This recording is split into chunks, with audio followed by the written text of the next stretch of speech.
Swahili.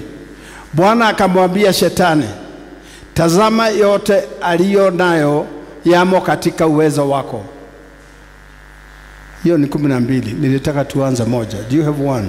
Huyo mtumishi wangu Ayubu, kwa kuwa hapana mmoja aliye kama yeye duniani, mtu mkamilifu na mwelekevu, mwenye kumcha Mungu na kuepukana na maovu. Tusonge mbele. Ndipo Shetani akamjibu Bwana na kusema, je, huyo Ayubu yuamcha Bwana bure?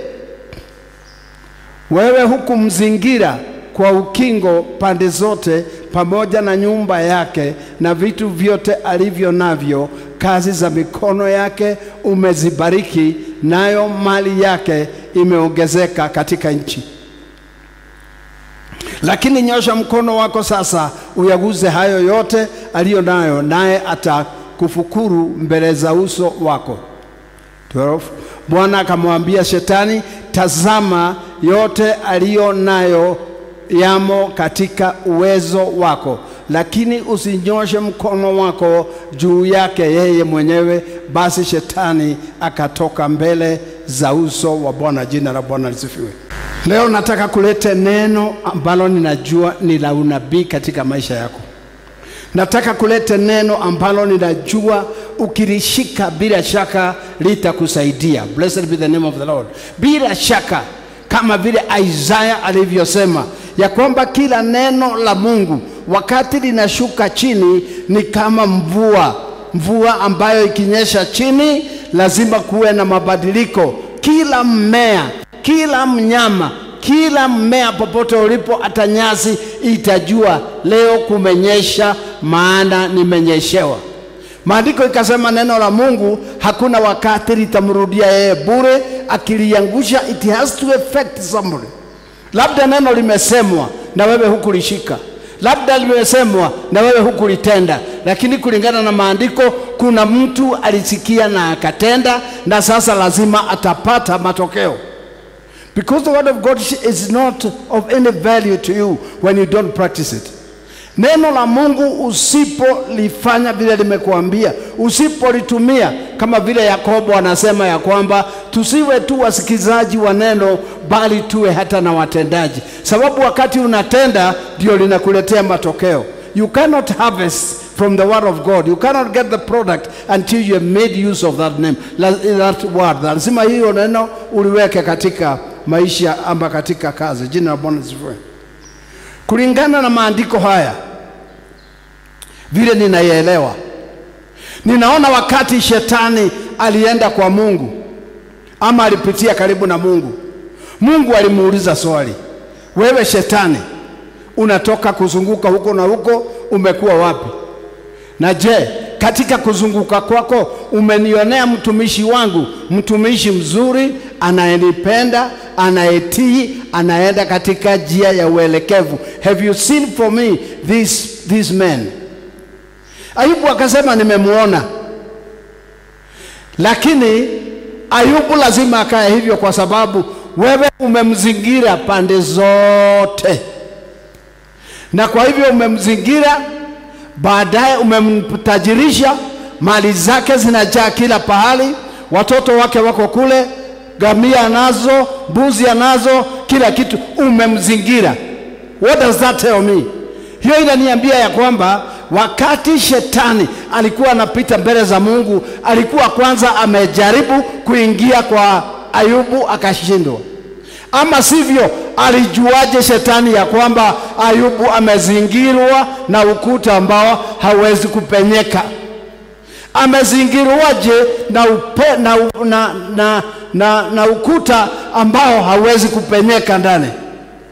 And therefore Satan says, huyu lazima akae hivyo kwa sababu umemzingira. Siwezi kumpata. Ninapotafuta nimshike, ninashindwa. Ninapotafuta nishike watoto wake, ninashindwa. Ninapotafuta nishike mali yake, ninashindwa. Wakati ninatafuta nishike mke wake, ninashindwa kwa sababu wewe umemzingira yeye. Na Mungu akamwambia, kama ni hivyo unasema ya kwamba ni kwa sababu nimemzingira, wewe enda sasa uguze mali hiyo yake na uone atakushangaa. atakushangaza. Na hapo hapo shetani akaenda. Ayubu hajui, he's an innocent man. He doesn't know that somebody has gone to beg permission for his destruction, for the protective wall to be removed. Hajui ya kwamba ule ukuta umemzingira, kuna mtu ameenda akaomba ruhusa ukuta uondolewe. Na wakati ukuta uliondolewa, shetani hakuwa na kazi gumu ya kumshika Ayubu. Akaingia kwake straight, maana ukuta umeondolewa. Alienda straight. Kwanza akaguza watoto wote, akamaliza. Akaguza watumishi wake wote, akamaliza. Akaguza sasa mwili wa Ayubu, akamfanyia yote aliyotaka. Kwa nini? Sababu ukuta umeondolewa. Ukuta ukiondolewa wako, ama uwe na mwanya, hapo ndipo shetani sasa atakuchezea ile karata anataka. And it is very important for us to understand how God works with us once we are born again as Christians. Wakati unasema nimeokoka leo, na unakiri Yesu, na unapiga magoti zako mbele za watu, na unawekelewa mikono, na unaombewa, hear me good, na unaombewa hapo hapo. Wakati unasimama na kusema nimeokoka, Yesu ni Bwana, hapo hapo kunawekwa ukuta, unazingirwa na malaika. Unazingirwa straight away. Na ukiangalia zile siku ambazo wao waliokoka na sasa, utaona tofauti kubwa sana. Vile ulikuwa ukiomba, vile ulikuwa ukienda kanisa, hukuwa unachelewa, vile ulikuwa ukifanya kazi ya Mungu, si wakati ule. Maana wakati huo umezingirwa wewe. Kile chochote unaguza kinanawiri. Ng'ombe zako zinanawiri, kondoo zinazawiri, chochote unacho biashara inanawiri. Kwa nini? Kwa sababu umezingirwa, adui hana mwanya wa kukukuta. Jina la Bwana lisifiwe. Ukisoma katika kitabu cha Mwanzo 3:1 mpaka 5, inasema ya kwamba wakati shetani alikuja katika shamba la Edeni, shamba la Edeni lilikuwa limezungukwa, limezingirwa shamba la Edeni. Hapo ndipo Adam alikaa pamoja na mke wake anaitwa Hawa. Na wakati mmoja, wakati yule mwanamke alikuwa ameenda katika shamba kuangalia, Biblia inasema alimkuta nyoka hako pale. Na nyoka akamwambia yule mama, habari yako? Akasema ni sawa. Akamwambia, sasa wewe niko na maneno hapa. Now the serpent was more crafty than any of the wild animals the Lord God has made. He said to the woman, did God really say you must not eat from any tree in the garden? The woman said to the serpent, we may eat fruit from the trees in the garden. But God did say, you must not eat fruit from the tree that is in the middle of the garden, and you must not touch it, or you will die. You will not surely die. The serpent said to the woman, for God knows that when you eat of it, your eyes will be opened, and you will be like God, knowing good and evil. Shetani akakuta mwanamke, na alikuja naye kwa njia ya ujanja, njia ya ujanja. Na akamwambia mwanamke ambaye aliitwa Hawa, je, Mungu alisema musile matunda katika shamba hii? Akamwambia mwanamke, ati hivi ndivyo alivyosema Mungu, msile matunda ya miti yote ya bustani. Tuende mbele. Mwanamke akamwambia nyoka, matunda ya miti ya bustani twaweza kula, lakini matunda ya mti ulio katikati ya bustani Mungu amesema msiyale wala msiyaguze, msije mkafa. Lakini nyoka akamwambia mwanamke, hakika hamtakufa. That's a lie, you will not die. Kwa maana Mungu anajua ya kwamba siku mtakayokula matunda ya mti huo mtafumbuliwa macho, nanyi mtakuwa kama Mungu, mkijua mema na mabaya. Bwana Yesu asifiwe. Sasa shetani amemwingilia huyu mama na anamwambia hamtakufa. the only thing that will happen is you will be like God. Na mtaweza kujua kufafanua mabaya na mazuri. Mwanamke akaona, kama nitakuwa kama Mungu na tena nifafanue mazuri na mabaya, na saa hii sifanye hivyo na macho yangu yaone, akachukua tunda akala. Shetani alikuwa anatafuta nini? What was the devil looking for? Wakati huo wote shetani alikuwa anatafuta nini kwa Adam na Hawa? Shetani alikuwa anatafuta watoke nje ya ukuta. Maana wamezingirwa na Mungu, na Mungu anawapa chakula na hawafanyii kazi, na wanakula matunda na hawapalilii, kila kitu ni starehe kwao. Wamefungiwa pale, wamezingirwa na Mungu. Sasa kile shetani anataka ni watoke ndani. Maana wakitoka ndani atafanya na Hawa vile anataka. Lakini wakiwa ndani ya hapa ambapo wamezingirwa, ambapo wako na relationship na Mungu, sasa hawezi chochote. Because as long as you have a good relationship with God, the devil cannot touch you. Bwana Yesu asifiwe. Wakati wewe una uhusiano mzuri na Mungu, shetani hawezi kukuguza. Sasa shida ni ule udanganyifu ambao Hawa alidanganywa naye. Naye kwa makosa kuambiwa atakuwa kama Mungu, afananue mazuri na mabaya, akakubali akala lile tunda. Mungu akaja akawatoa outside the fence. Wakaambiwa sasa mtoke nje mkae pande ile. Hapa nilikuwa nimewazingira out. Walipofika tu nje hivi, malaika ambaye anaitwa Mikael na manabii mengine na malaika wengine wakaja wakazingira hiyo shamba la Edeni. Hakuna mtu wa kuingia. Na maandiko inasema yule Mikael alikuwa na panga, anakaa naye, hamwezi rudi hapa tena. Anazunguka mahali walikuwa na anasema nyinyi sasa mko nje. Wakati walitoka nje, shida zikaanza. When they were out of the hedge, the problems began. Shida zilianza. Kama Ayubu. Wakati Ayubu ukuta uliondokewa, ndio shida zikamwanza. Ndio watoto wakafa. Ndio wanyama wote wakaibiwa. Ndio wafanyikazi wote wakafa. The calamities began. Shida zikaanza. Matatizo yakaanza. Maana hakuna ukuta. Adam naye vile vile alipotolewa nje, shida ndio hizi. Sasa ni kulima, sasa ni kufanya nini? Bahati mzuri akapata kijana moja, akamuita Kain. Bahati mzuri akapata mwingine, akamuita Abel. Yule Kain sasa, maana ukuta umeondolewa, shetani akaingia ndani ya Kain kwa wivu, akamwambia sasa ua huyu ndugu yako. Kaini hakujali, akamuua Habili. Matokeo ya Adam na Hawa kutoka nje ya ukuta, outside the hedge, mara moja Adam sasa ako na shida nyingi sana. Amepoteza hata watoto wawili. Sasa dakika ya mwisho Adam amepoteza vitu vitatu. Amepoteza shamba la Eden. He has lost the Garden of Eden. That's one loss. Number 2, amempoteza Cain. Number 3, amempoteza Abel. Sasa ako mikono mitupu, mtu ambaye alikuwa amezingirwa na baraka za Mungu.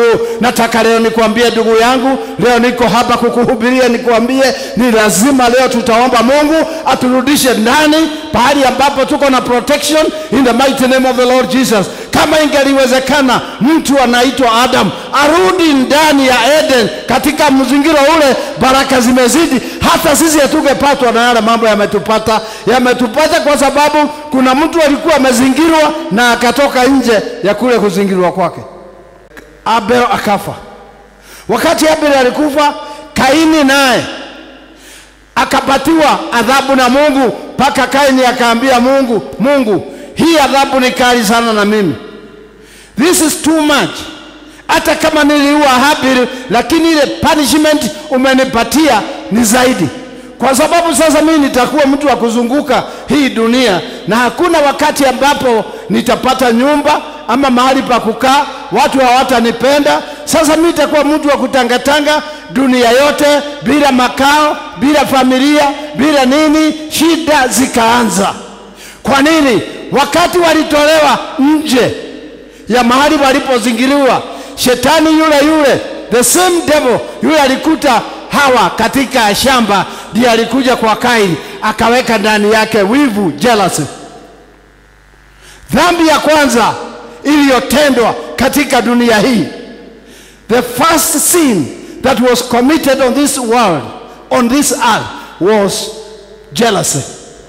Hakukuwa dhambi nyingine imetendwa, ni mtu tu alikula tunda, lakini dhambi ya shetani iliyotendwa kwanza ni wivu.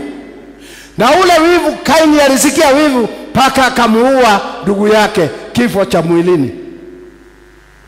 Wewe unaweza kaa kanisa na tunakuona wewe ni mtu mzuri, lakini hiyo dhambi ya kwanza, wewe unaangalia wale wanafanya usharati, unaangalia wale wanavuta sigara, unaangalia wale ambao wanafanya mengine, lakini dhambi ya kwanza haikuwa usharati. Dhambi ya pili ya kwanza haikuwa mambo ya kunywa pombe ama kuvuta sigara ama kuua ama kunajisi, ilikuwa ni wivu, jealousy. And I want to tell you today, kama una wivu ndani yako na huwezi kuambia Mungu huu wivu utoe, you are in problem. Uko na shida. Ukristo wako utakuwa Ukristo ambao haukusaidii. Sababu wakati umezingirwa, that is your best time. Blessed be the name of the Lord. Yesu asifiwe. Hello? How do you stay inside the hedge? Wakati umezingirwa na Mungu na ukuta, utawezaje kukaa hapo ndani bila kutoka nje? Manake ukitoka nje shida zinaanza. Ukitoka nje matatizo na shetani anakuja very craftily. Shetani ili akutoe katika ile uzingiro, anakuja na mambo ya dunia. Anakuonesha mambo. Anakuambia ukifanya hivi, hapa ukipita hii kajia kuna pesa, unaweza fanya magendo, unaweza kuiba, unaweza kufanya hii na utasaidika. Nani atajua? Dhambi ndio anakunyenyemelea naye na kukuonesha mambo ya dunia, na hayo mambo ya dunia ukiyaona, ukijua hujayapata, unaingia kule ndani. Juzi niliuliza mtu mmoja, nikamuuliza, ni watu wangapi Kenya anaweza kupewa shilingi 1,500 au milioni 1 na hana pesa? Dale bia ni mundu muthini, no mundu ime oko na kou akwire nyina wa Damarethi, ndenda ujigire milioni eno yakwa kinya riria ngagwitia kana kinya riria ngacoka. Milioni huwa watarana maone ni milioni kwireke ujigire. Ahonokia aria mangiga milioni yo thiko ithatu matamehutitie, no nyende kumamenya. Ero igira mundu gikana milioni imwe, ukionene mundu milioni imwe wakireka kwira njigira, we wamenya uremetwo nginya ni kugira kiria gitawate kiroboto kia nguo oticirorere orimwo shaitani agukwira atiriri. Shaitani aguka kirabutira kwira atiri, we ndumenyaga Ngai agiuka, we ndumenyaga Ngai agigucerera. Nugushia mundu no imiona kou oke akwira muigire milioni, Ngai akiona mathina maria we namo, huthira hakiri. Wona ngoma akwira huthira hakiri, mbeca iria ciene onyita wajie kuhuthira. Riria warikia gucihũthĩra rĩ, mwene oke mwenyewe akija, sasa shida zinaanza. Unatakiwa ulipe. Ile biashara ulienda kufanya haikufaulu, sasa uko na pesa ya wenyewe, na maana Mungu anajua ulichukua kwa haramu, alichukua kwa kuiba. Sasa hata ukimuomba ananyamaza tu, anasema ni uhoro wake. Yeye alijitoa. Pahali nilikuwa nimemzingira, alidanganywa na shetani, akachukua vitu za wenyewe. Sasa ako na shida, shida ni zake, ajitetee. Kama miaka miwili imepita, 2 years ago, kuna watu kule mahali wanaita Atlanta, Georgia, walikaa hivi, wakanipigia simu, wakaniambia, Bishop, sisi tumekuwa tukijaribu kununua mashamba huko Kenya kwetu nyumbani, anga tujenge kitu kidogo, tumejaribu kununua mashamba, tumeshindwa. Kila mtu tunayetumia pesa anachukua, anatumia, anakula, anatudanganya ametununulia shamba na hajatununulia. Sasa wewe Bishop unaweza kutusaidia? Nikawaambia ndio. Wakaniambia, hebu ututumie account yako ya bank. Nikawatumia. Katika account yangu siku moja nikaenda kuangalia, hakakuwagi na pesa hii ya wahubiri, haikuwagi na pesa. Kwenda kuangalia nikaona 3 point something million. Kemenya ishi ndatoka hale haratigarite Ngai nĩangeria. Bwana asifiwe sana. Nikaita manager, nikamuuliza manager, hii pesa ni yangu? Akaniambia hii pesa imewekwa kwa account yako by people we don't know. Haya, mimi kutoka benki ndio nikaona kwa WhatsApp wananiambia tumeweka shilingi milioni 3 kwa account yako. Sisi ni watu 12 tumetengeneza group. Bishop, ututafutie mahali pazuri Nakuru town, alafu kisha pata ununue, ukisha nunua ukatakate plot 12, alafu sasa utupatie ma titles. My friend, Masho timagalio. Timagalio. Lakini nikaambia Mungu, haya majaribu nitafaulu. I'll succeed. Liwe liwalo nitafaulu. Nikaenda Nakuru siku ya kwanza, wiki ya kwanza, wiki ya pili, pesa ziko kwa account yangu, wiki ya 3 nikapata shamba. Kwa wakili moja nikapata shamba. Nikampa pesa ile yote, nikamwambia hiyo shamba ninapata. Nikachukua shamba 4 acres. Nilipochukua hiyo shamba tukatafuta surveyor, tukasapua kila kitu, hiyo shamba ikakatakatwa, titles zikatoka. Nikawaambia shamba yenu nimenunua 250,000 per acre, no per plot, na milioni zenu 3 zimekuisha, marisiti ndio haya, mashamba yenu nimegawa yote, plot ziko hapa, mwenye anataka zake akija Kenya, titles ziko already. Hawa watu wakachukua.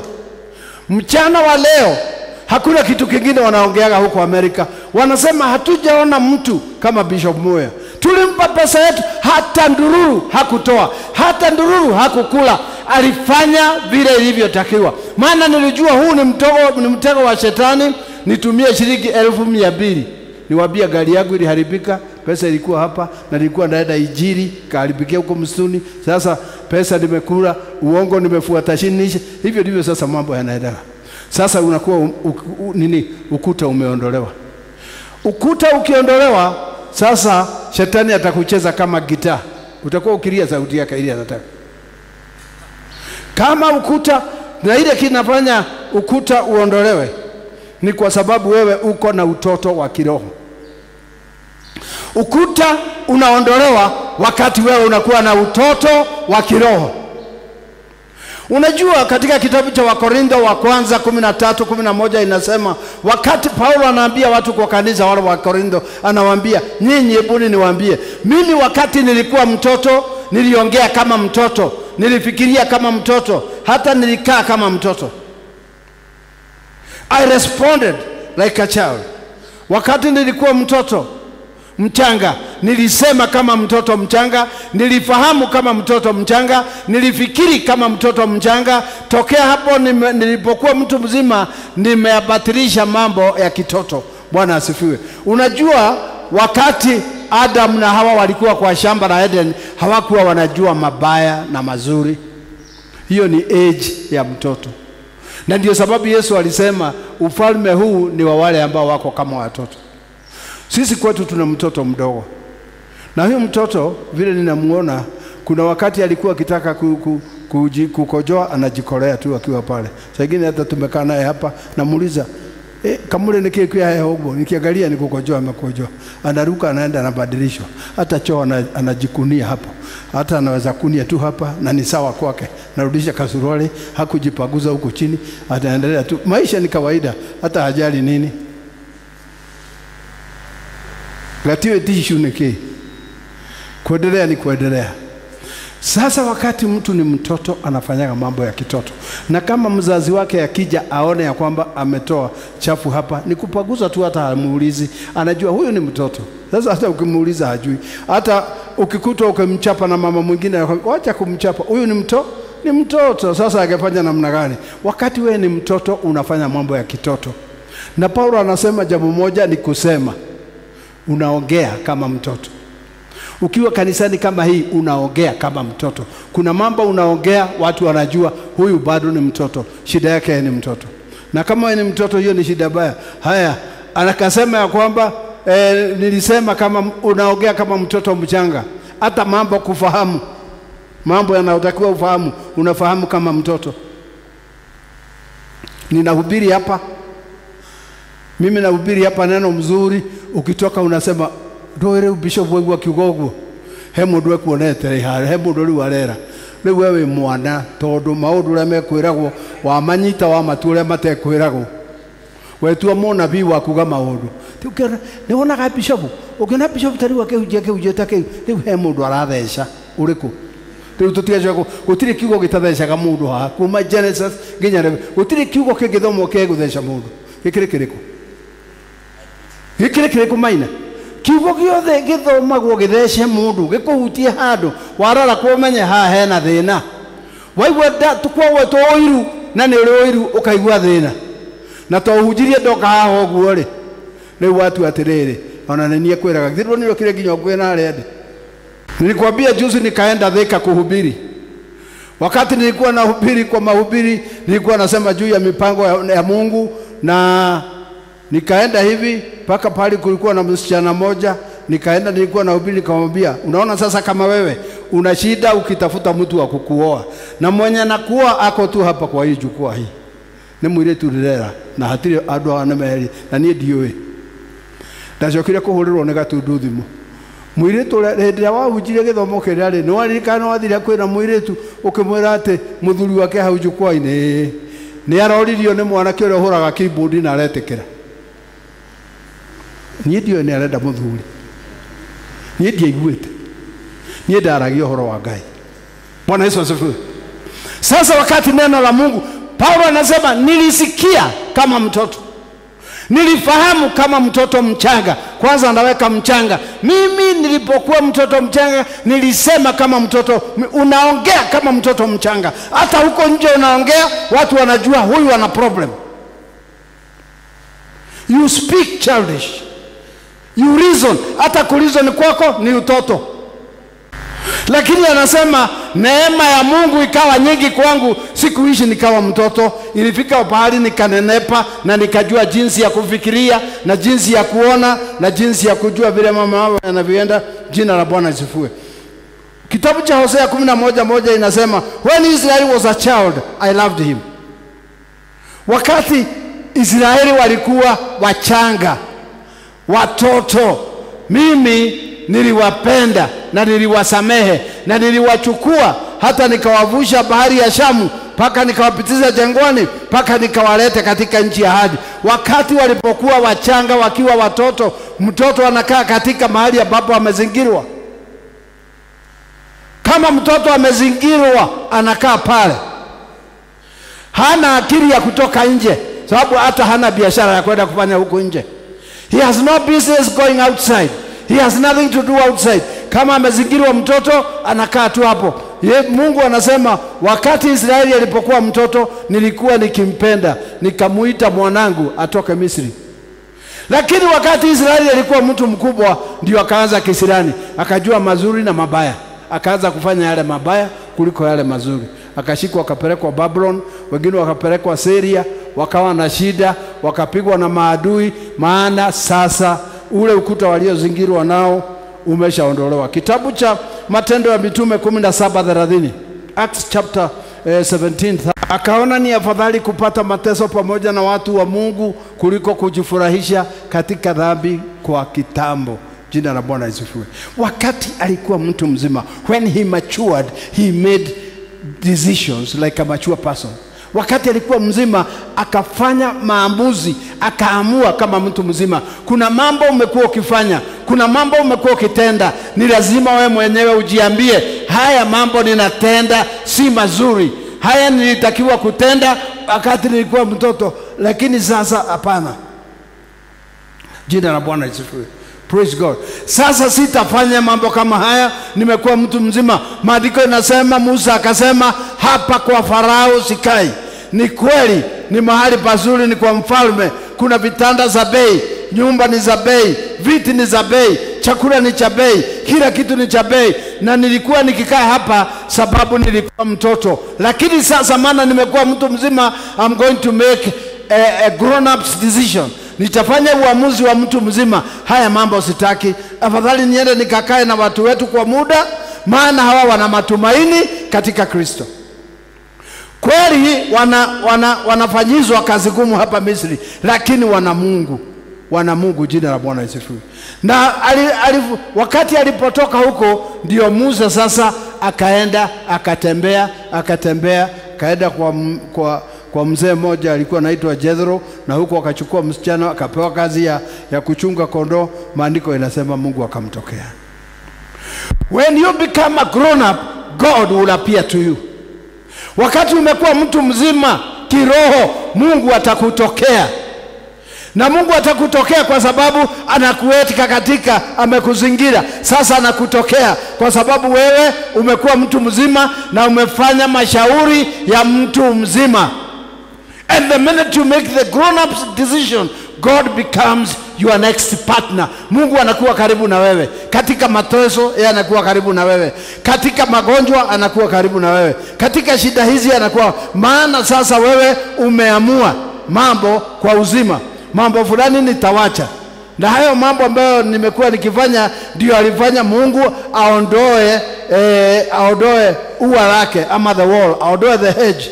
Hiyo ndio ilifanya Mungu aondoe ule ukuta wake. Shida zikaingia kwangu, matatizo yakaingia kwangu, nikapata shida hii. Ingine haiwezi fanyika wakati huo. Unafikiria kuna mambo hayawezi ingia wakati huo, kuna mambo hayawezi kuingia wakati huo.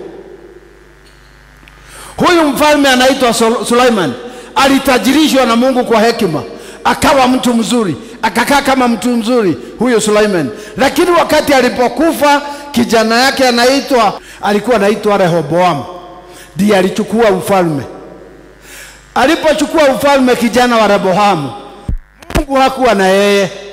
Manake baba yake alikuwa amefanya mambo mabaya, alikuwa amejitoa katika fence, alikuwa amejitoa katika ukuta. Baba yake akajitoa na dhambi zake na makosa yake. Matokeo ule ufalme wakati ulipatiwa huyu Rehoboam akasema atatawala na vijana, watu wakamkataa, ufalme ukapasuka. Rehoboam akawa na shida katika maisha yake yote, akawa na shiba, ufalme ukaanguka. Kwa nini? Kuna mambo unaweza fanya sasa wewe ujitoe nje ya zizi la Bwana, na ukijitoa hizo shida zitakufuata na watoto wako na jamii zako. Lazima uwe very careful, ukae ndani. And what can keep you there is righteousness. What can keep you there is being wise and grown up to talk.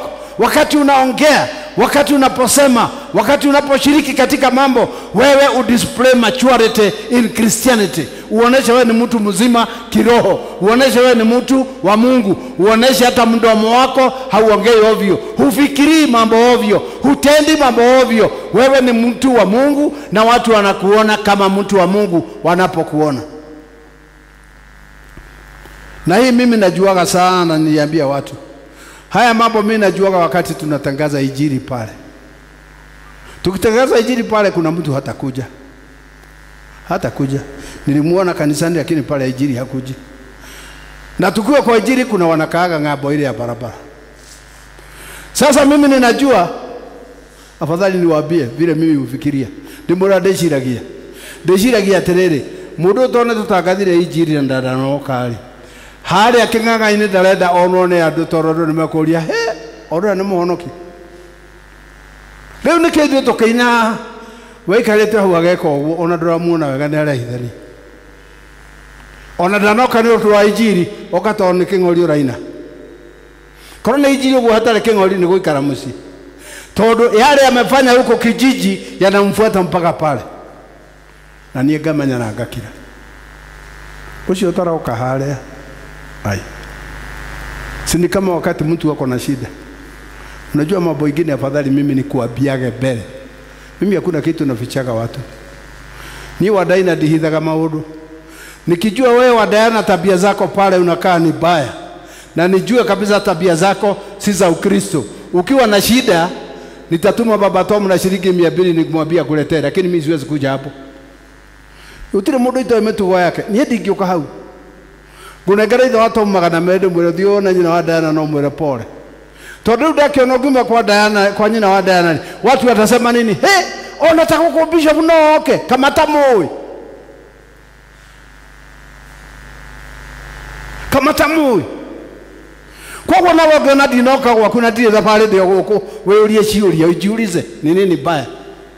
Ukiona umeshikwa na mambo baya kabisa mazito, umekufiwa ama nini, na unaona mimi sikuji na mimi siko bali na sina kazi, ujiulize vizuri. Na tena uangalie ni kina nani nimetuma kuja kulete pole zangu. Ukarora ni ndatuma makurehere pole. Ugerera itho watu omwitho wajwe andu aria gimagima ukore kanitha umenye kanitha wina bishop ya mwanani. No ngena ndagutumira ndegwa na mundu ungi. Riu ni ndakuonia we maundu maku ngoragwo ndimanyitite uguo tangimahio no ndimarekie thi ndaika yothe tondu ndagiuka no kunjonorithio njuragio ndatonya kwa nyina wa gitawa no makore ngari iria ni ya bishop ona kwa nyina wa gitawa ni ukaga kai atamu wewe noka we wiki no ni ndukanjigie thoni icio sababu tayari umetoka nje ya ukuta. You are outside the fence. Umeshatoka nje ya ukuta. Sasa tutashirikiana na wewe namna gani? Lakini Paulo akasema haya mambo uliyafanya sababu hukuwa mtu mzima. Sasa utubu yote, tubu na Mungu atakurudisha katika zizi lake. You just repent and God will put you back into the fence. The cage will be repaired. Ule ukuta utatengenezwa tena, utazingirwa maana tena kuanzia leo, saa hii, dakika hii, Mungu atakuzingira tena kwa sababu utakubali kwamba nimekosa, Bwana nirudishe ndani katika jina la Yesu. Blessed be the name of the Lord. Bwana Yesu asifiwe. Sababu hakuna haja nikuambie ninakuombea hivi bure, hapana. Lazima nikuambie ni kwa nini. Katika kitabu cha Isaiah 5. Isaiah chapter 5 verse 1 to 5. Inasema hivi: na nimwimbie mpenzi wangu wimbo wa mpenzi wangu katika habari za shamba lake la mizabibu. Mpenzi wangu alikuwa na shamba la mizabibu kilimani penye kuzaa sana. Akafanya hadaki kulizunguka pande zote. Akatoa mawe yake, akapanda ndani yake mzabibu ulio mzuri. Akajenga mnara katikati yake, akachimba shindikizo ndani yake. Akatumaini ya kuwa utazaa zabibu, nao ukazaa zabibu mwitu. Jina la Bwana asifiwe. Hapa Isaya anaongea mfano wa vile sisi tulivyo, vile tunavyozingirwa. Bwana asifiwe sana. Ya kwamba hili shamba ni shamba la Mungu. Na hili shamba mwenyewe alininunua mahali pazuri. Na hiyo shamba kitu cha kwanza aliweka ukuta, akaizingira na ukuta, akajenga hadaki, akafaa uzunguka kwanza ukuta, akajenga shamba likawa zimezingirwa. Baadaye akaenda akaleta mchanga mnono, akatoa mawe. Baadaye akaleta maji. Baadaye akaleta zile zabibu grade, akaja akapanda. Lakini ile shamba ikatoa zabibu mwitu. Zabibu alizopanda zilikuwa safi. Zilikuwa safi kabisa, zile alipanda. Lakini mbegu zake zikawa zabibu mwitu. Sasa nauliza, what can I do with this garden? Nifanye nini na hii shamba? Ni kutoa ukuta, wanyama waingie ndani waiharibu, watu waingie ndani waiharibu, watoto waingie ndani waiharibu, kwa sababu imekataa kukaa kulingana na mapenzi yangu. And in the same way, wakati wewe hutaki kukaa na mpango wa Mungu, hutaki kukaa vile Mungu anataka, hutaki kukaa na discipline ile Mungu anataka, Mungu anasema hapa kwa Isaiah, I have no choice. Sina dawa, ni kuondoa tu ule ukuta. Sasa yeye apambanwe na yeye vile anavyotaka. Na unaangalia mtu anaitwa Ayubu, kwa sababu wakati ukuta uliondolewa na Mungu ndiye aliondoa ule ukuta, kwa sababu shetani alitaka kumjaribu. Lakini Ayubu akakaa tu kwa Mungu na matendo mazuri.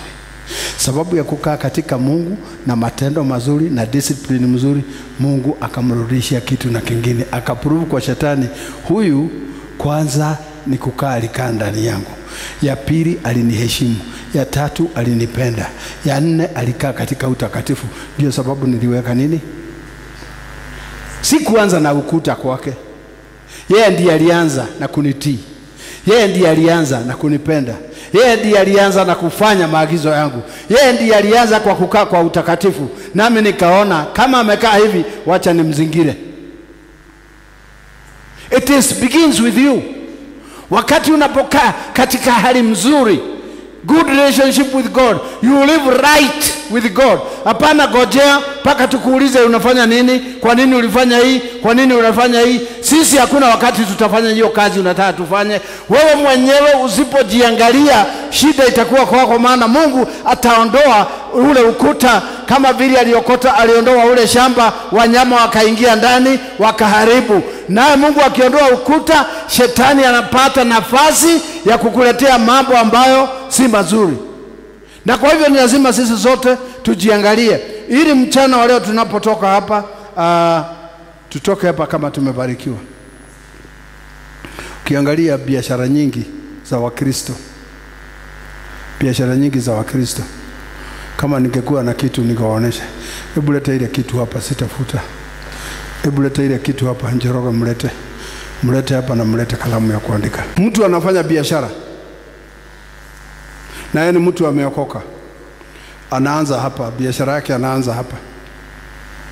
Akifika hapo, huyo mtu anakaa katika ile tunaita good relationship with God. Anakaa na Mungu kwa njia ambayo inafaa. Yeye ni mtu mzuri, hafanyi mambo ya wizi, hafanyi mambo maovu, biashara yake inaendelea, alafu biashara yake inaanza kupanda juu. Mungu anambariki. Kufika hapo, wakati ameona sasa amebarikiwa, anaanza kiburi, anaanza maringo. Hata kwa kanisa ana maringo. Sasa ni mtu amepata mali, hata huko nje ana kiburi ile mbaya sana, anafanya chochote. Mungu sasa anamteremsha.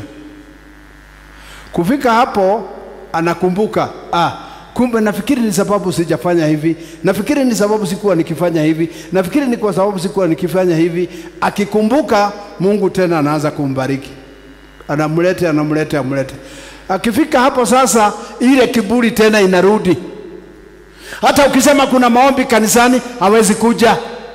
Ambizi, mimi niko na kazi, siwezi funga kazi biashara nikuje maombi. Ile ulikuwa ukija mpaka unaongea huko nje vibaya. Ndio bishop wetu desiragia ginyokarumana, mpaka unaenda kuongea uchafu huko.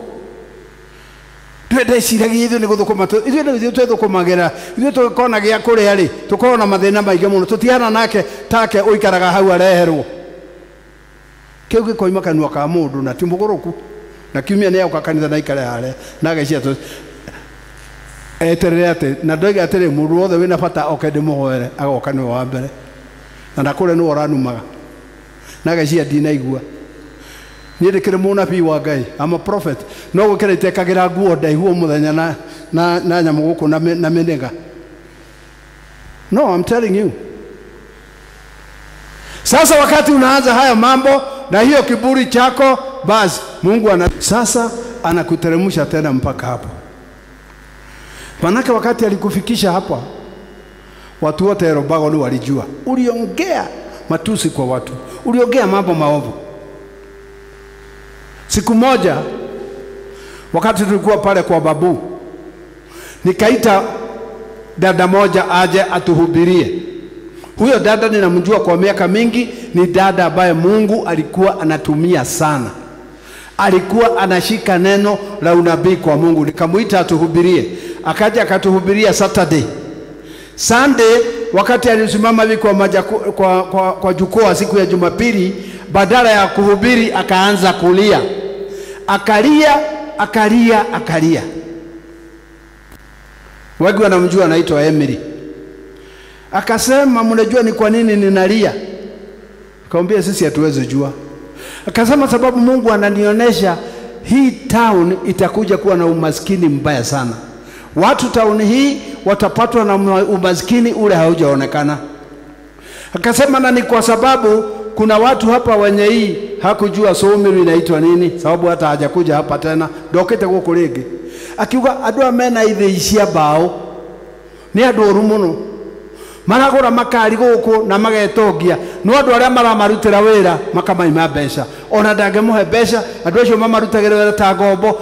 Akiuga andu acio masomiru me guku mena roho wa Herode wa kuhinyaniria na Ngai ni kumeheria.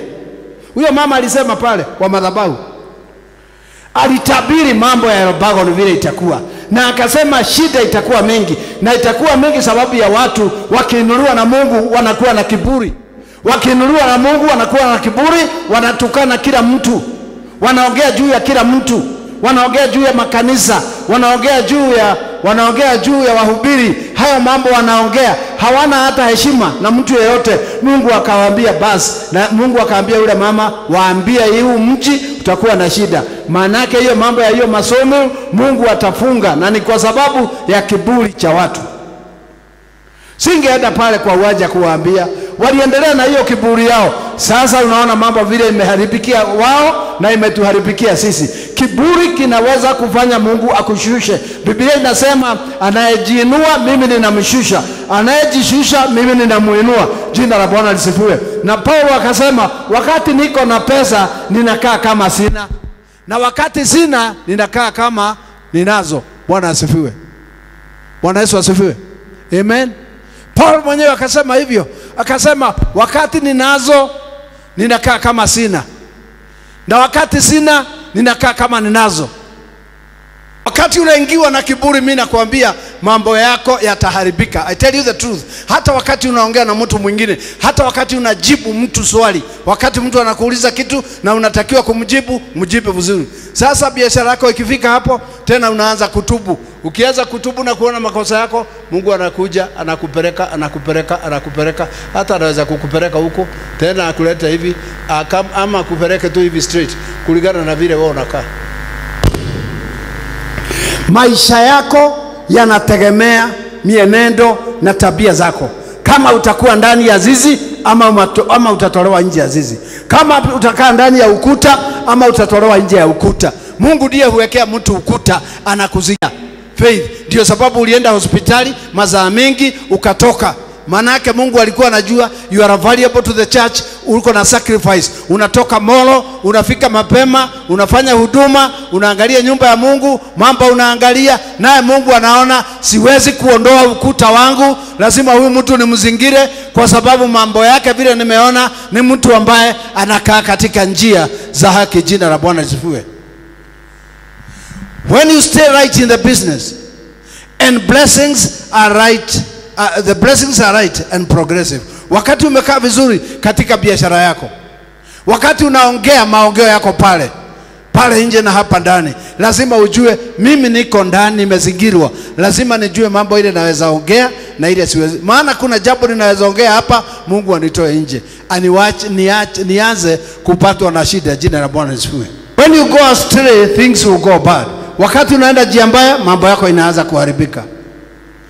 But like Job, if you are living right, God will repay you. Kama unakaa vizuri kama Ayubu, hata wakati shida zimekupata, bado moyo wako unashikana na Mungu, Mungu atakulipa. Mungu atakuingiza, atakurejesha. Kama ni ugonjwa atakuponya, kama ni shida za biashara atakuponya, kama ni kazi umekosa utakuja kuipata katika jina la Yesu Kristo. If you look back where God has brought you from, you will know and realize what God has done to you, especially when you sought him and lived right with him. Ukiangalia nyuma mahali umefika sasa, na uangalie nyuma na uone mahali Mungu amekutoa. Hata mimi nikiangalia nyuma niona mahali Mungu amenitoa. Kuna wakati nilikuwa mwalimu, nilikuwa mahali baya, nilikuwa huko Marieshoni, nilitembea na mguu, nilienda na matinga, nilikaa huko, nilikaa nyumba ambazo hazikufaa. Ninaona mahali Mungu amenitoa, lakini mahali nimefika ni kwa sababu ya kutafuta uso wake, na yeye anasimama na mimi, ndio ninafaulu. Kila mara naenda hatua moja, kila mara naenda hatua moja, kila moja naenda hatua moja, na mimi ninahakikisha kwamba Mungu wangu na Baba yangu ninamlilia usiku na mchana, my God and my Lord, usiache nitoke katika njia zako. Nishike mkono Bwana, uniongoze. Jina la Bwana lisifiwe. Nishike mkono Bwana, uniongoze. Kuna vipawa ambazo unapea watu, na hizo vipawa Mungu ndizo zinasimamisha watu katika zizi lako. Nazo ni zile tumesoma matunda ambayo ni tunda la Roho, ambalo ni 9 katika maandiko. Unajichunguza. Kuna ile inaitwa long suffering. Long suffering ni wakati uko na shida, uko na challenges, lakini unavumilia kwa ajili ya Mungu. Ya pili ni self control. Wakati unasikia unataka kukasirika, unataka kufanya mambo mengine, unataka kufanya mambo, self control. Wakati unaona mambo unastahili kufanya, unakuwa na self control. Na hilo ni tunda la Roho. Hata kuongea neno moja baada ya nyingine, that's a fruit of the Spirit.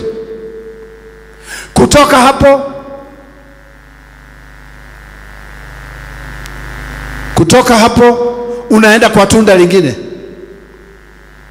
Hiyo ilikuwa ni self control. Unaenda kwa kindness. Wewe ni mtu ambaye una huruma na watu wengine. Wewe ni mtu ambaye unaweza kuhurumia mtu. Wewe si mtu tu wa kukaa hivi. Hapana. Baadaye unahitaji furaha ndani yako. Unahitaji amani ndani yako. Unahitaji furaha, amani na upendo. Hayo yote ni matunda ya Roho Mtakatifu. Na ni lazima uwe nayo. Una upendo na watu wote, una amani na watu wote, una miss watu. Unajua katika kanisa kuna watu they don't miss anybody. Akisha toka hamiss mtu, ana miss kuja kanisani, but you don't miss anybody. Huwezi kaa mpaka ukiona watu wao useme oh Mungu nakushukuru, huyo ni Gathero, huyo ni Baba Damaris, Gaikoli we mwa, huyo ni Mama Kerogo, praise God, huyo ni fulani, you don't miss people. That means you don't have the godly love. Huna ule upendo wa kiungu. Lakini kuna watu wakikaa nyumbani wiki moja, ya pili, kwanza ana miss watu, anaona wacha nije, nione watu, nijue wako namna gani, hata wanieleze kanisa liko namna gani, hata wanieleze mchungaji yako namna gani. You miss the system in which God has put you in. You miss it. Na ukifika unasalimia watu. Pana unakuja kutoka kwako, unakuja na keti hapa kiti, tena ukitoka hapa ni sasa umechomwa na nyuki, unaenda straight, hata hakuna mtu unaongea naye, hata hakuna mtu unamuuliza Bwana asifiwe, habari ya kwenu, kwanyu guturaga atia, okone nyina wakireka urioho, no nyina wakireka ne athumbura wone kuguru, kamuria riwe ndikwiregete nyina wakireka kuguru ri kuhana ate, wakimuria gakwira mwathani ukamu encourage. That's life. No wagikuhituka nyina wakireka toto ata gukite agithie na mutu uyu, onoko ndukumwebeza, onoko ndukumweke mu encourage, bure mwathani areo na hinya kule agiona matari na meri, wewe mugawe na kumwena kule kuge kwa no. Bwana Yesu asifiwe.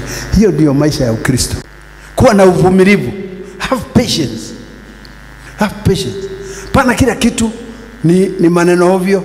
Labda mzee amekuja nyumbani, ako na stress yake, akikuuliza kitu hata uwezi kugoja hiyo neno yake ifike chini, wewe umeleta maneno yako. Amekienda kuongea moja, umeleta maneno tatu. Sasa hiyo nyumba itakuwa na vita. Lazima pawe na mtu mmoja ambaye ako na patience, anasikiza, anatulia na anaanza kuomba kule kimoyo moyo, Bwana rejesha amani katika nyumba hii. Na utaona ya kwamba amani itajaa na wewe mwenyewe utaanza kubarikiwa. Utaanza tu kuona baraka na utashindwa hizi baraka zinanitoka wapi? Kumbe ni ule ukuta uliokuwa umebomolewa ndio sasa umezingirwa, na wakati umezingirwa kunaanza mabadiliko katika maisha yako, and you witness that in the name of Jesus. And today I'm praying, leo ninaomba ya kwamba ule ukuta ambao Bwana alikuzingira nao siku ile uliokoka aurudishe leo, ili maisha yako, magonjwa yakutoke, shida zikutoke, ufukara ukutoke, afya ikurejee. Mambo unayoomba Mungu yote yafikanie. Kuna maono, kuna hatima ulio nayo, kuna maono ulio nayo. Umekuwa ukiona nitafanya hivi, nitakuwa hivi, nitakuwa hivi, imekaa sana. Kwa nini? Kuna kusudi. Haiwezi kaa bila kusudi. Ambia Mungu leo nataka unirudishe katika zizi lako. Ule ukuta unizunguke nao mara tena. Ukinizunguka mambo yatakuwa mzuri, sababu nimepata favor kutoka kwako. Unajua wakati Mungu amekupatia favor, hata watu wanakupatia favor automatically. Ngai angekuwa favor andũ matirĩ ũndũ mangĩcoka gwĩka, no gũgwĩtĩkĩra.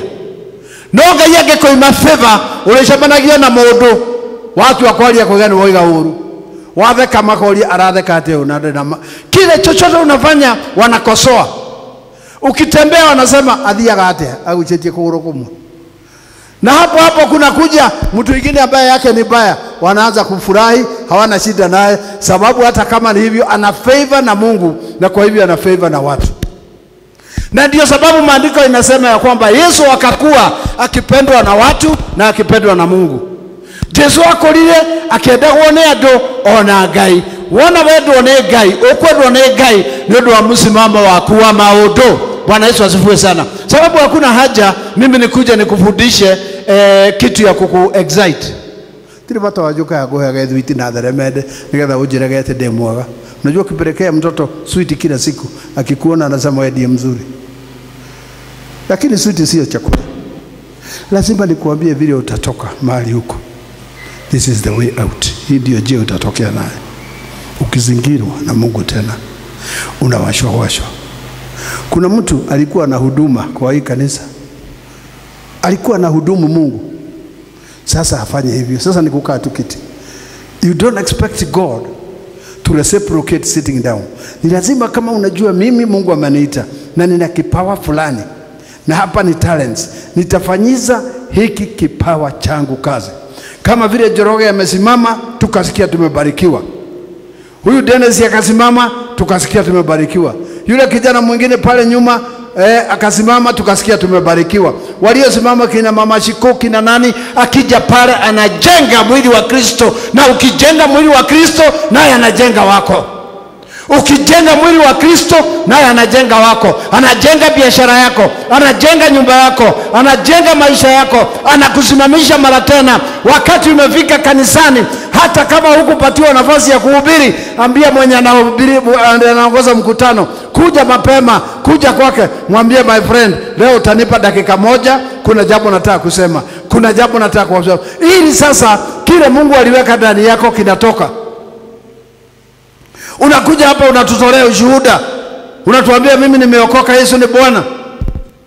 Mimi nimeokoka, Yesu ni Bwana. Tangu tuachane hapa siku ya Jumapili mpaka leo, Mungu amenilinda, Mungu ameniongoza, nimekaa katika utakatifu wake, nimekaa katika Mungu, Mungu awabariki. Huo ni ushuhuda. Ushuhuda ila. Na wakati kuna ulizo nani ana ushuhuda, unaketi nge.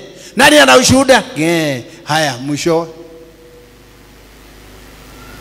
mwishowe Mungu anaona wewe you are valueless. Hauna value yoyote. Wewe ni wa kwaya. Kwani corona ilikuja kufuta kwaya, kufuta watu kwaya? Wakati inatangazwa hapa matangazo. Leo mimi nakwambia yale mambo yanakuletea shida. Wakati kuna tangazo hapa ya kwamba mtaa fulani ndio watasafisha kanisa. Kuna watu katika kanisa hili tangu waliingia hii kanisa hajasafisha hii kanisa. Mtaa wao na tangazo waje safisha hawezi.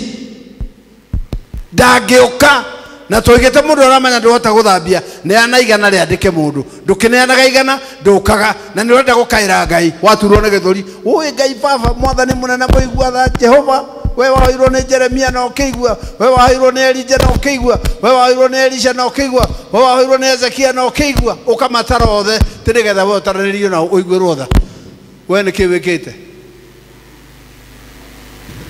Hata wakati unaomba utinde hau ukiuga Jesu muru wa Ngai gaturumeka Ngai ugekira maritwa maingi ati nigetha gwitike ndangigwitika ni undu oguo egugwitika ni undu wa maundu maria we wikaga maria waragia na urawikanagia na majirani na urawikanagia na andu aria. Na ukifanya hivyo mimi nakwambia utashangaa, itakushangaza vile Mungu atakuzingira. Hata kama wewe ni mwana youth na ulifika form 4 na hukupita, utaona vile miujiza Mungu atafanya.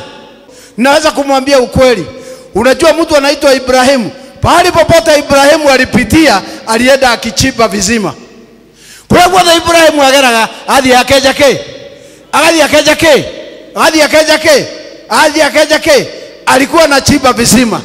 Lakini wakati alizeeka akakaa, Isaka akuja akichubua hizo visima. Na wewe ndio Isaka. Wapi yule kijana mwingine?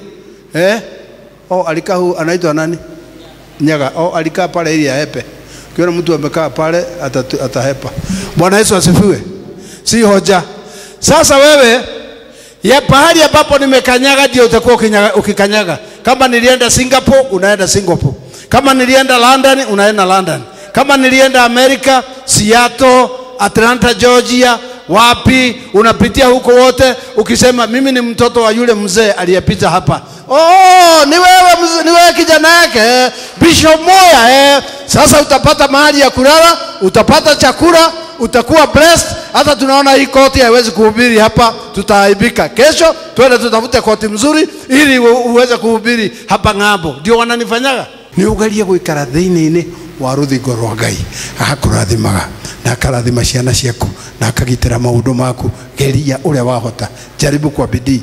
Oko kwi mundu menete kanitho ira Ngai kuma umuthi, angikorwo kumenang'ania gukunduria gukujanyarira guni shaitani, ni ndarega. Nilishangaa sana na president jana akisema kama kuna mtu nimekosea nisamehe, kama mimi umenikosea nisamehe. That's humility.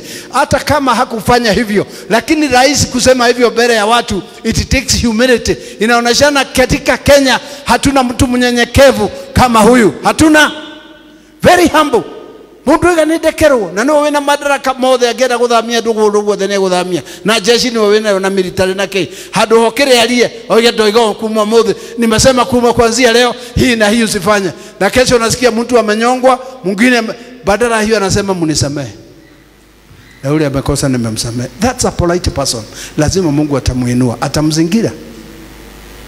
Wakati unapofikiria kwamba kuna mambo mabaya atamkuta, hayatamkuta. Na ndio sababu anaenda anapata favor. Mahali anaenda unasikia amepata favor. Ameenda France amepata favor.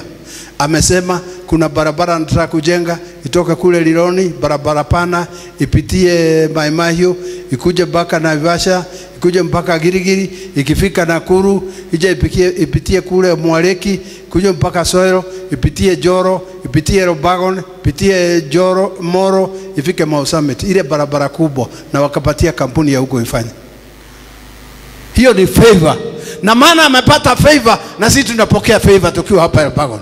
Maana amepata favor, we become heirs of the same favor. Kama Mungu amenipa favor, lazima atakupatia the same favor. Kama Mungu amenibariki, hata kama ni mtoto, lazima Mungu atakubariki, the same God. Maana maandiko inasema mafuta yalipomwaga juu ya Aaron yaliteremkia mpaka nguo zake za chini. Ni ngirathimo wakoro winama agikorwo ni bishop arathimo next ni to maguta macio me ukamajitekere ugu arathie niguo nguthie haria rabatira niho gwabatira, na nie ngenda kumenya hitho nijue siri yake ni nini. Yeye ni mtu ambaye anataka saa yote awe amezingirwa, anataka saa yote akae ndani ya mahali ambapo amezingirwa, na hapo umezingirwa ndani ndiko baraka ziko. Hapo ndiko baraka ziko. Panaenda tafuta mahali baraka hakuna, it's wrong. Itakuharibia. Badala ya kukujenga itakubomoa. Mdomo wako Njoroge unaweza kubomoa wewe kabisa. Najua pastor moja hapa Tuli, nilipoenda kumuuliza nikatoka nikaenda ng'ambo, kurudi amechukua kanisa la Talent amepidua. Nikaenda nikamwambia Michael nikiweka nikigia guthukira my friend, wanyita kanitha wa Talent wagarura waeta maritwa magira wega nikuo murithiaga. Haya niweka wega. Nikamwambia pastor, mimi sitaki vita na mimi sitaki magombano na wewe, lakini leo ni Alhamisi, nakupatia leo Alhamisi na Jumaa na Jumamosi na Jumapili uombe Mungu. Jumatatu unikute kwa festival yangu ile. Jumatatu saa 4. Nilikaa hapo paka saa 5:30 ndio kijana moja alikuja, mwana youth akaja. Kaniambia Bishop, nimetumwa kutoka Tuli na nani na Pastor Michael. Ameniambia yeye hawezi kuja. Nikaambia Mungu, that's how this man can treat me. Yeye ananifanya namna hiyo. Nikasema Mungu unipe nguvu na unipe uweza, maana wewe ndio uliniita si mtu, na hii kazi ni wewe ulinipatia. Hiyo kanisa nilijenga hapo, nilikuwa tayari nimenunua plot Tuli na pesa yangu mimi. Hiyo plot wamejenga ni mimi ninunua 90,000 mimi. Na nilikuwa nimemwaga mawe lori moja pale mimi mwenyewe nasaidia. Nilikuja nikachukua food hapa Mkolino moja hapa, nikaenda nikampimia kanisa kwa hiyo plot, nikamwambia leo ni Jumatatu na hii kanisa nitaifungua Jumapili, usikie ama usisikie. Niguo ndakwera umuthi ni Jumatatu no gwikinya Jumamothi iteshio thigale huko niko toka thomera. Jumapili asubuhi mapema nilikuwa Tuli. Wakati wameingia kwa ile nyumba ya kukomboa, wanataka kuanza ibada, nikasema gojeni na hiyo ibada. Mimi nasema hivi, kama wanajua ni wa talent utoke uende kanisa nimejenga huko. Kama wewe ni wa talent uende huko. Na iteishi ciothe nini ndagurire, cio itwarwo kure. Ciothe atire gutigona kemo. Nini ndagurire iteishi na utire mundu wagurithirie, ciothe itwarwo kure. Zote zikachukuliwa zikapelekwa huko. Hii amplifier ni mimi nilinunua, na hii speaker na horn zichukuliwe zipelekwe kule, zikapelekwa. Ni Sunday asubuhi. Nikasema si nilifanya hivyo, wewe unajua. Nikasema yule ambaye anajua ni wa talent tuko naye kule. Yule ambaye ni wa hiyo dini nyingine mlipelekwa ubaki hapa. Watu walitoka wote 100%.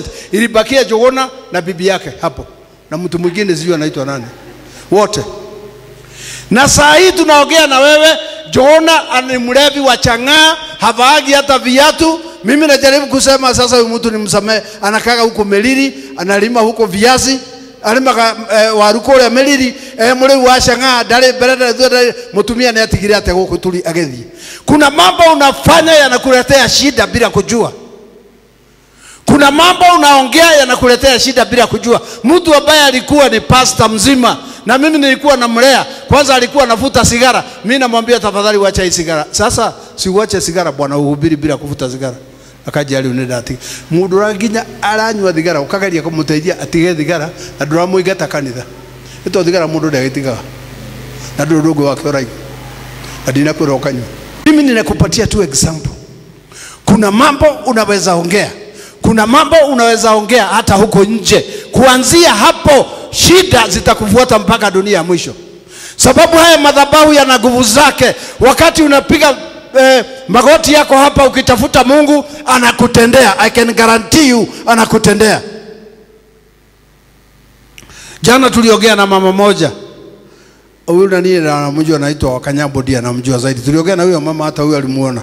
Huyo mama nikamuuliza, wewe mama, kuna wakati msichana yako alikuwa anarukwa na kichwa ukaleta nimuombe? Akasema ndio. Ni yule msichana ambaye mlileta na pikipiki mmemshikilia? Akasema ndio. Alipona? Akasema alipona zamani. Hata aliolewa. Na kwa nini hukuja kuniambia mtoto amepona mpaka ameolewa? Ananyamaza. Namwambia hiyo ni baya. Tondu mwana ni agurukite. Muthenya unge riu akiguruka biu. Makihurira thimu. Ngimero korone kuguruka murehei kanitha-ini. Kwari muthenya ngawara mithi murehei kanitha-ini. Sijui kama uli kwako. Kasema mleteni hapa kanisani. Akaletwa hapa na mimi nikaja nikamweka hapa juu ya hii madhabahu. Nikamwambia katika jina haya mapepo ya uazimu na I command them on this altar to leave. Yakatoka yote hiyo mapepo. Hakuna wazimu tena kwa hiyo msichana. Nikaambiwa jana aliolewa. Riginya ndiamuria akihikio emugoroki. Ura goroka akigwaga. Kijira arajira cha neira. Ajira cha ikirio ni mwanake mwaga na ndari thina ni mutumia mwaga. Sababu Mungu anaweza kukutendea chochote ambacho kinakusumbua. Usijitoe katika zizi lake ukatafute kule nje. Kaa pale. The blessings of God are with you in the name of Jesus. Ujirudie moyo wako brother. Maana ukitaka kufaulu huwa mtu ambaye anaweza kujirudia. Wacha kugoja urudiwe na mtu. Tuwe kama mundu wicirithagia. Turajigua makiugate kwita kamushamanio. Waikara wite kamushamanio. Uma waku nyumba, toka kwa nyumba yako, kuja hapa kwa hii madhabahu. Shida hapa mchana mzima. Naonaga wengine wanafanya hivi hapa kwa hii kanisa. Uko tinde hakigogona ine giki. Wana gogathi ugacera na haria karuini, wacoka ukajugura ningi wako maundu matigo ikara uria marari. No mwaka macenjie thini wa ritwa ria Jesu. Ungiona maundu makurituira tiga kumanja. Sababu hata tuko na watu ambao angikorwo ni gathina kanini ga ciringi 500 hakiri ciake haraihuraga mbere, ona itihuraga kuhoya, ona itihuraga gwita Ngai, ihuraga atiriri no ukugombera. Yani ndrona Ngai tangi guteithia utakombete. Ni kule roho wao ukaga no ngigombera. Agia na gathina ka ciringi 1000 no ngigombera. Kaja wiciya Juguna no ngombera ni ari mukawa. Wathie Juguna agakwira ndari. Wathie riu ningi ukeragia. No ndagitikira. No na mwaga mwathani agoco. Na kwa jariu no ratuhunjeria haria. Na ningiririe nyima.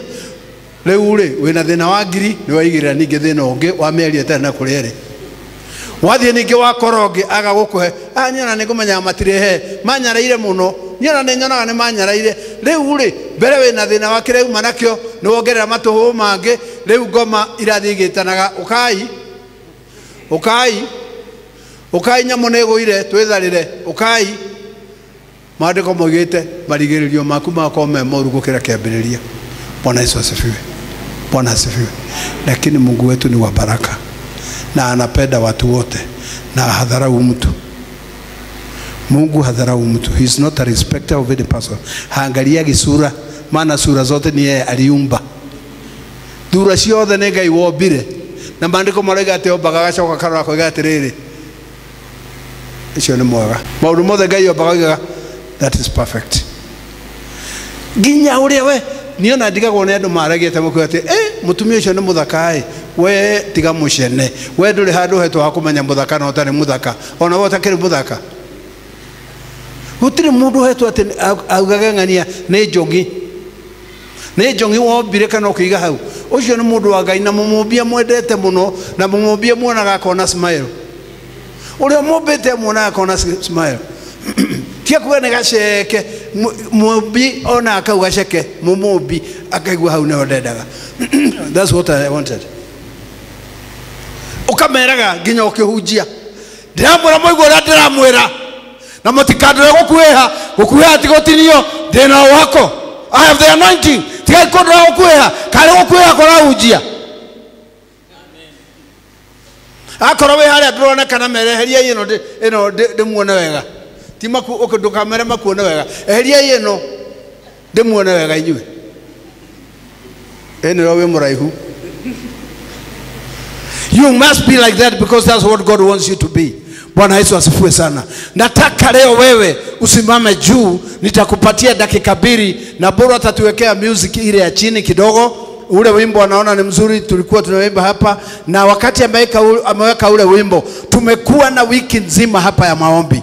We have been having a full week of prayer kutoka Jumanne mpaka siku ya Jumaa. Wengine hawakuja, shauri yako. Mimi hakuna kitu naweza kufanya, lakini ningekuomba wakati mwingine ujaribu uje. Nataka usimame juu dakika 2 na kwa hizo dakika 2 ujichunguze na uambie Mungu jambo kuhusu maisha yako. Baadaye I'm going to release an anointing. Nitaomba maombi ambayo bila shaka utatoka hapa kama umezingirwa mara tena. I'm telling you in the name of the Lord. Na kuambia mbele za Mungu mwisho wa maombi haya mambo yatatendeka katika maisha yako na utakuwa na ushuhuda katika jina la Yesu. Simama wewe unajijua. Waambie Mungu mahali unajua unaendaga kombo. Mahali unafikiria umeenda kombo. Ambia Mungu Bwana mimi ninajijua mimi mwenyewe. Hii nimefanya na hii nimefanya na hii nimefanya. Maana anasema wakati wa ujinga wako yeye alikusamehe. Lakini yale umefanya kama umekuwa machua akasema nayo ninakupatia the second option. Tubu. Just repent. Just tell God from today ninawacha tabia fulani. Kuanzia leo nawacha masengenyo. Kuanzia leo nawacha madharau. Kuanzia leo nawacha hasira. Kuanzia leo naacha kuongea vibaya. Kuanzia leo Mungu naomba unisaidie yale matunda 9 ya Roho Mtakatifu yawe ndani yangu. Niwe na unyenyekevu, niwe na upole, niwe na uvumilivu, niwe na furaha, niwe na upendo, niwe na uungu ndani yangu. Sababu kile kitu unapata leo ni breakthrough. Today you are getting your breakthrough. You are getting your breakthrough. You are getting your breakthrough today in the name of Jesus. Mambo mengine nimeyataja tayari umeona kwako yakifanyika. Na leo najua kuna jambo Mungu anatenda.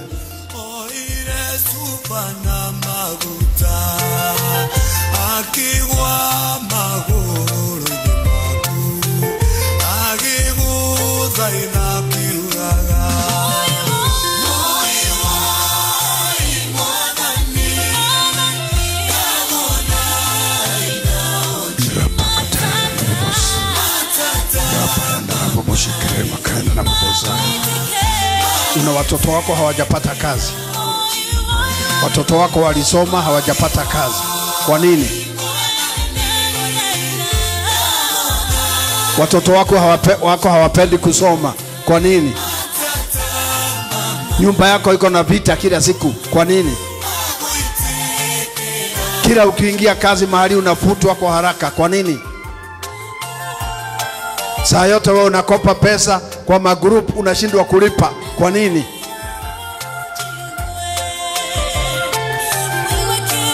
Wewe kwako watu wakija hawezi kupata chai ambayo iko na sukari. Kwa nini? Ni kwa nini shida hizi zinakuandama? Today we are canceling this in the mighty name of the Lord Jesus. Tunaenda kufunga, tunaenda kukemea kazi za shetani, tunaenda kukurudisha katika mzunguko ule ukuta wa Bwana, na baraka zako zitaanza. But you must be honest to God. Lazima uwe mwaminifu kwa Mungu sahihi. Lazima umwambie ukweli. Ambia Mungu ukweli wako wote, sababu unajua mahali unaendaga kasoro, unajua. Ambia Mungu ukweli wako wote. Just tell God the whole truth. Usimfiche, maana anajua. Mwambie hapa na hapa, Bwana mimi ninakosea, nataka Bwana uniokoe.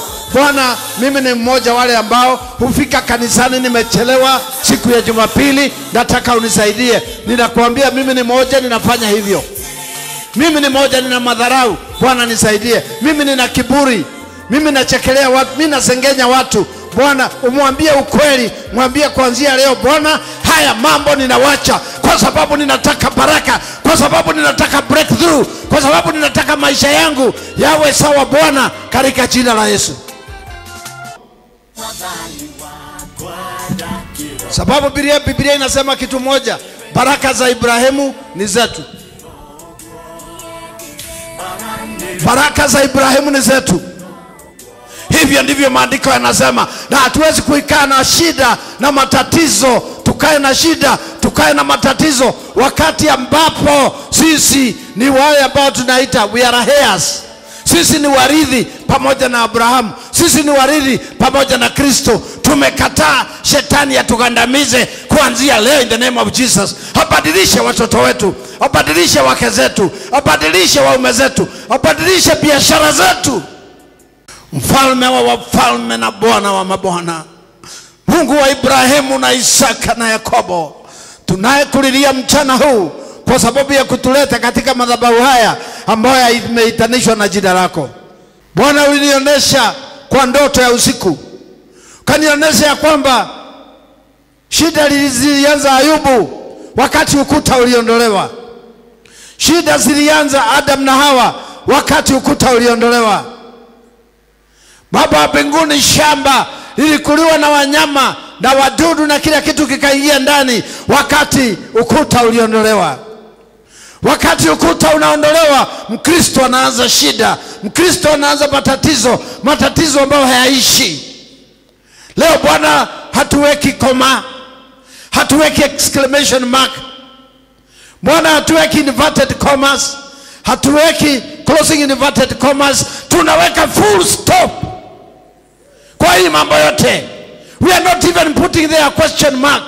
We are putting a full stop. Ripakatobo shanta. Tunaweka full stop na damu ya Kristo. Kila mtu aliye katika kanisa hili, Jehova unamjua, hata mimi unanijua. Mienendo yangu unajua, mienendo yetu unatujua, misemo yetu unatujua. Lakini Bwana, narudisha roho wa kukuogopa, roho wa kukutii, roho wa kukupenda, na urudishe katika mioyo ya watu hawa wako. Na wewe Bwana, warudishe katika zizi zao, wazingire tena, rejesha baraka zao. Bwana, tumekutenda maovu, Bwana tumetenda hiana, Bwana hatukutenda yaliyo mazuri, hatukutii, hatukupenda, hatukufanya mapenzi, yani hatukupendana sisi wenyewe.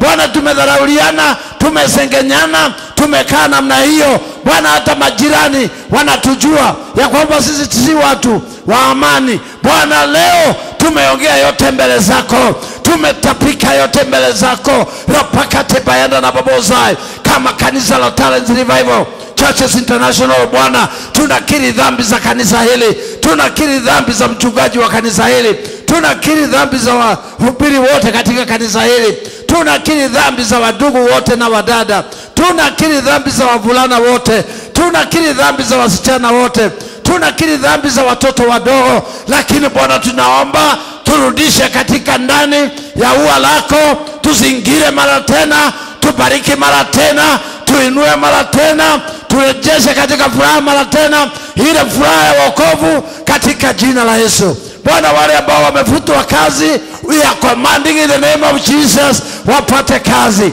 Wale ambao hawana pesa, fungua milango, fungua madirisha ya juu, wapatie fedha. Nakemea maroho na mapepo ya ufukara, nakemea Bwana wa mbinguni yale madhabahu, yale maneno ya shaneno wa kinyume nao, na watu wale ambao wamesimamisha madhabahu kinyume na watu hawa, kinyume na biashara zao, kinyume na watoto wao, kinyume na wake zao, kinyume na waume zao, kinyume na mashamba ya riba kato, Baba, katika jina la Yesu na damu yako Kristo, na bomoa kila madhabahu ambayo ni kinyume na watu hawa, na haribu kila neno ambalo ni kinyume na watu hawa. Bwana, damu yako inatosha. Baba, nakushukuru kwa sababu watu hawa wamesubiri sana na wamegoja, kwa sababu hawakuwa wamekuja hapa kutembea, walikuwa wanakuja hapa wakutana na wewe, na wakisha kutana na wewe Bwana, wabarikie na uwaonekee. Sasa nimeachilia hizo baraka kwao Baba wa mbinguni, katika jina la Yesu Mwokozi tumeomba na tumeamini, amen.